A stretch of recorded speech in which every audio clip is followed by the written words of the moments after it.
বহু বছর আগের কথা। গভীর জঙ্গলের মধ্যে ছিল এক মায়ার নগরী। সেখানকার রানী ছিলেন এক ডাইনি। সেই ডাইনি একদিন একটি ছোট্ট মানুষের বাচ্চা কুড়িয়ে পেয়েছিলেন।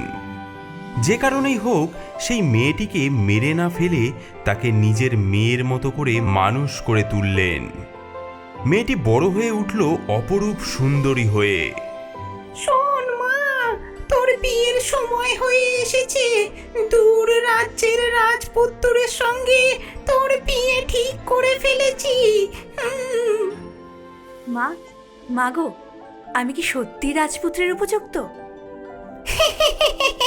তুই তুই আমার মেয়ে, নিশ্চয় উপযুক্ত। তোর সঙ্গে যাবে আমার বিশ্বস্ত রাক্ষসী, সে তোর দাসীর ছদ্মবেশে থাকবে। হুকুম করুন মা।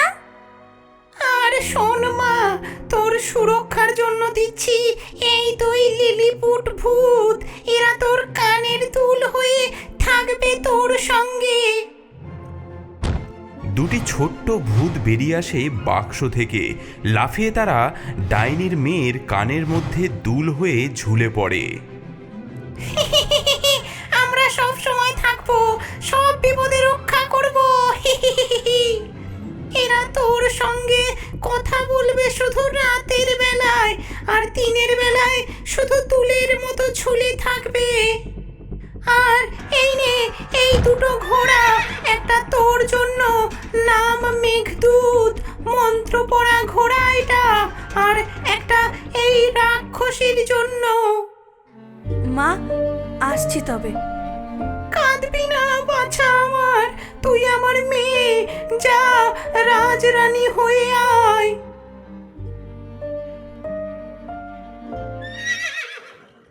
এভাবেই শুরু হলো এক অদ্ভুত যাত্রা। প্রচণ্ড গরমে ঘন জঙ্গলের মধ্যে দিয়ে চলছিল দুটি ঘোড়া। এক ঘোড়ায় ডাইনির পালিতা কন্যা, অন্যটিতে ছদ্মবেশী রাক্ষসী। হঠাৎ জলাশয়ের কাছে এসে, ওগো দাসী, আমার খুব তেষ্টা পেয়েছে, ওই জলাশয় থেকে একটু জল এনে দাও না। তুমি কি আমার মনিব নাকি? হ্যাঁ, নিজে নেমে খাওগে যাও, আমি কারো দাসী নই। মেয়েটি অপমানিত বোধ করে ঘোড়া থেকে নেমে এসে ঝর্ণার কাছে গিয়ে জল খেতে থাকে। হায় ভগবান, কি হবে আমার? ঝুঁকে জল খাওয়ার সময় তার কানের দুটি দুল খুলে পড়ে যায়। আমাদের হারিয়ে ফেললে, এখন তুমি একা রাজকুমারী। মেয়ে দুল দুটি হারিয়ে ফেলার কথা টেরও পায় না, কিন্তু রাক্ষসী দাসী সব দেখে ফেলে। ভালোই হলো, এখনো সম্পূর্ণ অসহায়। কিছুক্ষণ পর আরেকটি জলাশয়ের কাছে এসে, দাসী, এবার অন্তত একটু জল এনে দাও, দেখছো না কতটা কষ্ট হচ্ছে আমার। দাসী, আজ তোকে দেখায় আমার আসল রূপ। দেখ আমার প্রকৃত রূপ। তোর ডাইনি মা আমাকে মন্ত্রের বাঁধনে বেঁধে রেখেছিল, আজ সেই বাঁধন ছিঁড়ে ফেলবো আমি। না না না না না, তুমি তো আমার মায়ের খুব বিশ্বস্ত। বিশ্বস্ত?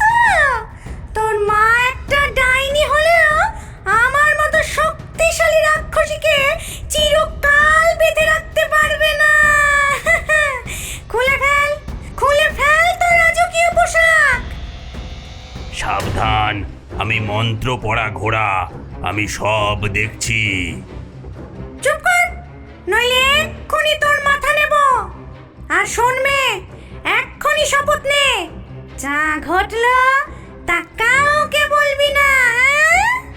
শপথ নে, নইলে।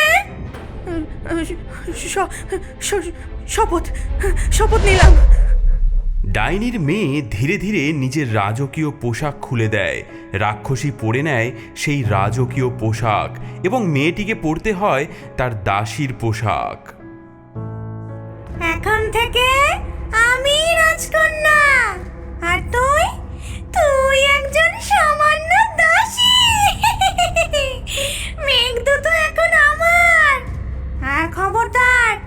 এসব কথা যদি কাউকে বলিস তাহলে তক্ষুনি তোর গর্দান নেব আমি। ডাইনির মেয়ে, ভয় পেও না, যার মন পরিষ্কার জয় সবসময় তারই হবে।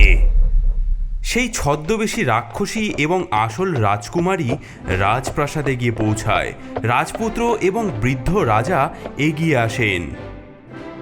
কি অদ্ভুত! কোণে সাজে যে এসেছে তার সঙ্গে এমন ছিন্ন বস্ত্র একজন কেন? স্বাগতম আমার প্রিয় কোণে। ধন্যবাদ প্রিয়তম, এতদিন পর দেখা হলো। ওই মেয়েটিকে যে ছেঁড়া কাপড়ে দাঁড়িয়ে আছে? ওটা পথে দেখে দয়া করে সঙ্গে করে নিয়ে এসেছি। ও কি আপনার কোনো কাজে লাগতে পারে? এত সুন্দর মেয়েটি অথচ এমন অবস্থা। আচ্ছা, রঘু রঘু নামে একটি ছেলে আছে, সে ছাগল চড়ায়, ওর সহকারী হতে পারেও। ডাইনির মেয়ে এসব কথা শুনে সে নীরবে মাথা নুয়ে দাঁড়িয়ে থাকে। চলো তোমাকে কাজ শিখিয়ে দিই। এবার এই কথা বলা ঘোড়া বদমাশটাকে সরাতে হবে, নয়তো ও আমার সব তথ্য ফাঁস করে দেবে। প্রিয়তম, আমার একটি অনুরোধ আছে।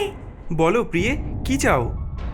আমার ঘোড়া মেঘদূত, ওটা খুব দুষ্ট, আমাকে না কামড়াতে চায়। ওটার মাথা কেটে ফেলার নির্দেশ দাও। তোমার কথাই শিরোধার্য, তাই করা হবে। এভাবে শুরু হলো নতুন জীবন। রাক্ষসী বসলো রাজপ্রাসাদের রাজকন্যা সেজে, আর ডাইনির পালিটা মেয়ে ছাগল চড়াতে লাগলো। যা যা, হুশ হুশ, যা যা যা, হাট হাট, যা যা। এদিকে রাজপুত্রের আদেশে যখন কসাই মেঘদূতের গলা কাট যাচ্ছিল, তখন আসল রাজকন্যা কসাইখানার কাছেই লুকিয়েছিল। কসাই ঠাকুর, আমার একটা অনুরোধ আছে। কি চাও মা? এই মোহর নাও, আর মেঘদূতের মাথাটা ওই প্রাসাদের বড় তোরণে টাঙিয়ে দাও।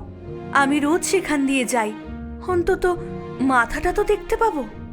ঠিক আছে মা, তোমার কথাই রাখবো। এভাবেই মেঘদূতের মাথা এসে পৌঁছালো রাজপ্রাসাদের তোরণে। প্রতিদিন ভোরবেলা ছাগলের পাল নিয়ে রাজকন্যাকে যেতে হতো সেই তোরণের মধ্যে দিয়ে। সেখানে ঝুলতো তার প্রিয় ঘোড়া মেঘদূতের মাথা। হাই মেঘদূত, তুমি এখনো ঝুলছো? হায় রাজকন্যা, তোমার মা জানতে পারলে নিশ্চয়ই অনেক কষ্ট পেতেন। প্রতিদিন এভাবে মেঘদূতের মাথার সামনে দিয়ে যাওয়ার সময় তাদের মধ্যে এই কথোপকথন হতো। রঘু শুনতে পেত, কিন্তু কিছুই বুঝতে পারতো না। একদিন যখন দুজনে মাঠের মধ্যে ছাগল চড়াচ্ছে, তখন ওই দেখো, আবার চুল খুলেছে। আজ না ওর কালো চুল কেটে আমি নিয়ে যাব বাজারে। বাজারে এর অনেক ভালো দাম পাবো। হে হে। আরে কি সুন্দর চুল তোমার! তোমার এই সুন্দর চুল আমি কেটে নেব, বাজারে বিক্রি করে কিছু পয়সা পাবো। না, তুমি সরে যাও বলছি, আমি এখন চুল বাঁধবো। না না, আজ আমি তোমার চুল নেবই নেব। ওগো বাতাস, বায়ুর রাজা, তুমি উড়িয়ে নিয়ে যাও রঘুর টুপি। ছুটুক সে তার পেছনে, যতক্ষণ না আমার চুল আঁচড়ানো আর বাধা শেষ হয়। প্রচণ্ড ঝড় বয়ে আসে, রঘুর টুপি উড়ে যায়। হ্যাঁ, এ কি হলো? আরে দাঁড়াও দাঁড়াও, একদিন না একদিন তোমার চুল আমি কাটবই কাটবো। আমার টুপি, আরে টুপি রে, দাঁড়া। এইভাবে প্রতিদিন রাজকন্যা নিজেকে রক্ষা করতেন শয়তান রঘুর হাত থেকে। আর সহ্য করতে পারছি না, প্রতিদিন এমন হয়। আমি বৃদ্ধ রাজাকে সব বলবো। বলো বলো বলো, হয়তো এতে আমার মুক্তি হতে পারে। মহারাজ মহারাজ, এই মেয়ে প্রতিদিন ভোরে তরুণের কাছে গিয়ে সে ঘোড়ার মাথার সাথে কথা বলে, বলে হাই মেঘদূত, আর ঘোড়ার মাথা উত্তর দেয়। আমি নিজে দেখব, কাল ভোরে তুমি আমাকে নিয়ে যাবে। বৃদ্ধ রাজা লুকিয়ে রইলেন তরুণের আড়ালে। তিনি নিজের চোখে দেখলেন এবং কানেও শুনলেন সবকিছু। High Meghaduta, high. হায় রাজকন্যা, তোমার মা জানতে পারলে নিশ্চয়ই তিনি অনেক কষ্ট পেতেন। রাজা আরও দেখলেন কিভাবে মেয়েটি বাতাসকে আদেশ দেয়। ওগো বাতাস, বায়ুর রাজা, তুমি উড়িয়ে নিয়ে যাও রঘুর টুপি, ছুটুক সে তার পেছনে, যতক্ষণ না আমার চুল আঁচড়ানো আর বাঁধা শেষ হয়। এ তো সাধারণ মেয়ে নয়, এর মধ্যে নিশ্চয়ই কোনো ব্যাপার আছে। কে তুমি? কেন এমন করো? মহারাজ, মহারাজ, আমি শপথবদ্ধ, কাউকে আমি কিছু বলতে পারবো না, বললে আমার প্রাণ যাবে। তবে ওই লোহার চুল্লি, ওই চুল্লির কাছে গিয়ে বলো তোমার কথা, তোমার দুঃখের কথা সব বলো। বৃদ্ধ রাজা লুকিয়ে রইলেন লোহার চুল্লির পেছনে। রাজকন্যা এলো তার দুঃখের কাহিনী বলতে। ওগো লোহার চুল্লি, তোমাকেই আমি দুঃখের কথা বলি। আমি একজন ডাইনির পালিতা কন্যা। আমার বিয়ে ঠিক হয়েছিল এই রাজ্যের রাজপুত্রের সঙ্গে, কিন্তু পথে। এরপর রাজকন্যা বলে গেল সব কথা, কিভাবে রাক্ষসী তাকে ভয় দেখিয়ে পোশাক কেড়ে নিল, কিভাবে শপথ করালো। আজ এক বিচিত্র গল্প শোনাবো, সবাই মন দিয়ে শোনো। হ্যাঁ রাজামশাই, বলুন, আমার গল্প শুনতে খুব ভালো লাগে। এক রাক্ষসী ছলনা করে একটি মেয়ের জায়গা দখল করেছিল। সেই মেয়েকে বানিয়ে দিল সে দাসী। এখন বলো, সেই রাক্ষসীর কি শাস্তি হওয়া উচিত? তাকে পেরেক বসানো একটা পিপের মধ্যে ঢুকিয়ে ঘোড়ার পেছনে বেঁধে টেনে মারা উচিত। তুমি নিজেই নিজের শাস্তি ঘোষণা করলে, তুমিই সেই রাক্ষসী। কি করে ফেললাম আমি? কি সর্বনাশ করলাম! হ্যাঁ, এই যে ভয়ঙ্কর রাক্ষসী। এসো মা, তুমিই আসল রাজকন্যা। আমি মুক্ত, আমি আবার আমি হতে পেরেছি। তুমি আমার প্রকৃত প্রেম। সেদিনই রাক্ষসীর শাস্তি কার্যকর করা হলো। তাকে পেরেক বসানো পিপের মধ্যে পুরে দুটো ঘোড়ার পেছনে বেঁধে তাকে টেনে মেরে ফেলা হলো। আর রাজকন্যা ও রাজপুত্রের বিয়ে হলো ধুমধাম করে। মাগো, আজ তোমার মেয়ে আবার রাজকন্যা হয়েছে। এভাবেই সত্যের জয় হলো। রাজকন্যা ও রাজপুত্র সুখে রাজ্য শাসন করতে লাগলেন, আর বৃদ্ধ রাজা তৃপ্তির হাসি হাসলেন।